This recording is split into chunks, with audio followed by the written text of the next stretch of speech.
Susan Hall's here, a London Assembly member and former Conservative London mayoral candidate, of course, because we've got things to talk to with her about the tube strikes. I think the tube strike finally ended last night, I hope, but I don't know whether things have returned to normal. Susan, very good morning to you.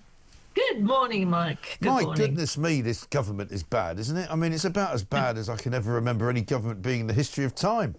Oh, my God, it's bad, and bad so quickly, isn't it? Like some of your viewers or listeners wanting to express confidence in the wonderful Ed Miliband. Yes, please. Yeah. Because that will mean that he'll go, and God help us all with that man. He's costing us. That would help, wouldn't it? I mean, but meanwhile, what about Sadiq Khan? I mean, he's as bad as he ever has been. I mean, he's basically given up talking to the unions, and he's supposed to be their friend, isn't he? In truth, he's nobody's friend, is he? I mean, he should be your plank of the week on a permanent basis, I think. Just alternate him between him and Keir Starmer, that would do nicely. I mean, he always said that there would be no strikes under him, and there's been 149, and he goes on about Boris Johnson, but Boris Johnson had 35. I mean, 149 strikes. Those of us that work in London or live in London know how dreadful this week has been. It's been awful, hasn't it? Oh, it's been dreadful, absolutely dreadful. And yesterday at Mayor's Question Time, he said he shared the frustration of everyone whose journey has been disrupted this week. That's nice. That's a load of nonsense. He's driven around the whole time with 2 Range Rovers or whatever. He parks outside the back of City Hall, which, by the way, I was determined to get in, although it's so far away from me, City Hall. I was determined to get in for Mayor's Question Time. Asked if I could park out the back of the building because there's so much space. Right. And I was denied. Of course, the mayor can park there, traders can park there, but no, they wouldn't let me park That's there. ridiculous. That is absolutely bonkers. We got a little clip, I think, for you. This is him being quizzed about the strikes. Mayor, you said when you became mayor you were going to be the mayor of zero strikes. I think we've passed that point. Can you tell me, what have you done, Mr Mayor, prior to this strike and during the strike in relation to meeting with people of influence to try and avert this strike, please? Well, the Mayor will be aware that he's on record as criticising me when I intervene in strike action. I think the words he uses is ill-judged for the Mayor to personally intervene. I'm slightly confused. Is he criticising the Mayor for not personally intervening? I'm just wondering whether you've, while it's taken you 9 years to take my advice. And I'm flattered, of course, that you actually started to listen. I appreciate that. What's wrong with him? Why can't he just answer the question? Oh, he never answers any question. I mean, what my colleague Keith Prince was more or less intimating. I mean, at the last strikes, he threw 30 million at them. Out of the blue, 30 million came.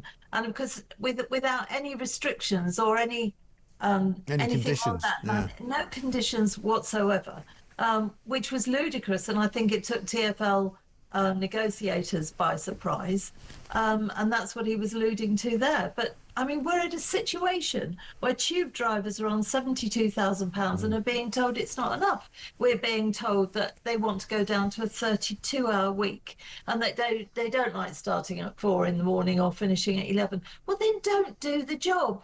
There's lots of other people out there, although, of course, what they do is they restrict who can apply to be a tube driver. There are so many other train drivers across the country that would give anything for that job. If you don't want to do a job, don't do it. Right. Walk away, do a different job. Don't just constantly hold us all to ransom. No, exactly right. But, I mean, good luck finding a job that pays as well as that does, which involves such a small amount of work, because some of the conditions they've got are outrageous. You know, their shift starts, an 8-hour shift starts the minute they walk out the front door. So, you know, if it takes them an hour to get to work and an hour to get home, they're only actually doing 6 hours.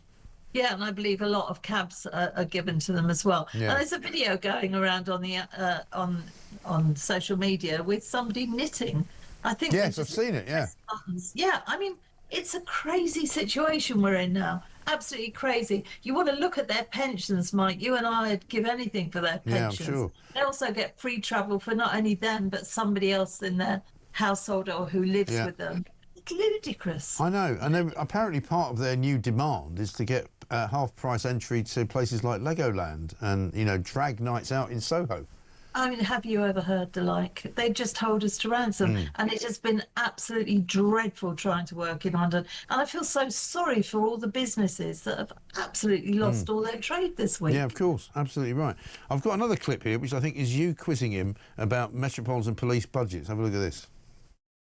With a £260 million black hole, Mr Mayor, in the Met's budget, we are losing front counters, we're losing officers in schools, we're losing horse units, we're losing the police from the royal parks, but apparently we have got enough resource for 5 armed officers to arrest and detain a comedian in custody. The concern the Commissioner has is officers are damned if they do and damned if they don't. If they don't take action, they're criticised. If they do take action, in addition to the impact on resources, they're criticised as well. While Mr Linehan's tweets were investigated, there are scores of cases will have been dropped. Of these 78,000 crimes reported in August, the positive outcome rate was less than 13%. So are policing tweets more important then than solving some of these crimes like thefts, burglaries and sexual assaults? And if we're discussing freedom of speech, last month you published a press release suggesting that those protesting peacefully outside migrant hotels are extremists and are committing hate crimes. Do you think they are? There's nothing wrong in protesting as long as it's lawful, peaceful and safe. The press release you put out was not along those lines, so perhaps you should be more careful with the words that you use. Yes. Once again, I'm sort of very... You come away feeling very dissatisfied with his answers, don't you? Well, he doesn't answer properly, and I actually spoke to the chairman in the meeting about that. It's so frustrating. You ask a proper question, and he'll talk to you about something else, or he'll always blame Boris, of course, because Boris gets the blame for everything. One of the things that he said why he wasn't giving £30 million to the unions this time, which, by the way, I'm glad he's not, his taxpayers' money, was that we were in a different time. And he said the economic picture had normalised. What planet is he living on? Rachel Reeves is an utter disaster. Yeah. We all know it. If you look at the strikes, I'm sorry, I don't think they've got any public support for that. None whatsoever. We're in an absolute nightmare situation. Sadiq Khan said it'd be great if we had a Labour government working with him as a Labour mayor. I'm sorry, it's the worst of all worlds. Exactly Labour right. are hopeless. I hope Labour are toast. I mean, they really are. Well, they're pretty much writing themselves out of the history books, aren't they? Because after this, nobody will ever elect them ever again. I mean, they've now just announced this morning zero growth for July. You know, July, which is normally, particularly in London, a big month for tourism, a big month for sporting activity, a big month for people spending money, and they've managed to create zero growth. Brilliant. Well, that's right. But if you look at it, there's so many concerts have been cancelled because of the strikes. Yeah. If you look at people that spent a fortune coming here as coming to see our great city as tourists, what are they going to think? They can't get around. I mean, it's just a disaster. Labour are a disaster. They really are. Susan, good to talk to you. Thanks very much indeed. Susan Hall, London Assembly member, former Conservative London mayoral candidate, of course. This one from Brian. He says, morning, Mike. I went to Thailand on holiday. Whilst I was there, I paid for a full medical, which pinpointed certain issues. And on my return, I gave the report with greys and scans to my GP. She said, we don't recognise their standards, so you'll have to do them all again here in the UK.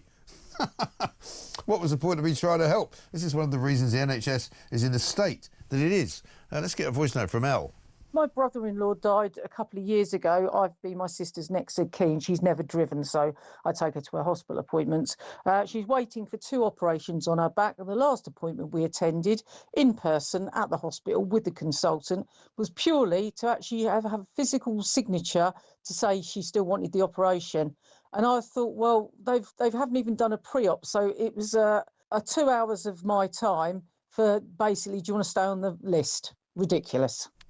Bonkers. Absolutely crazy. There's nothing about the NHS that is in any way efficient. It's completely inefficient. This from Anne, who says, thank God I moved to Cyprus. My husband was ill, went to our local A&E. He was seen immediately, diagnosed with diabetes, high blood pressure. A brain scan was given the same day, multiple mini-strokes diagnosed, saw a diabetic consultant, cardiologist, neurologist in 2 days, now on meds and thankfully alive. Yeah, I mean, how is it possible that they can do that in Cyprus, but they can't do it here? I'll tell you why, because it's not run like the NHS is run. It's run by people with brains, rather than people with absolutely no brains at all.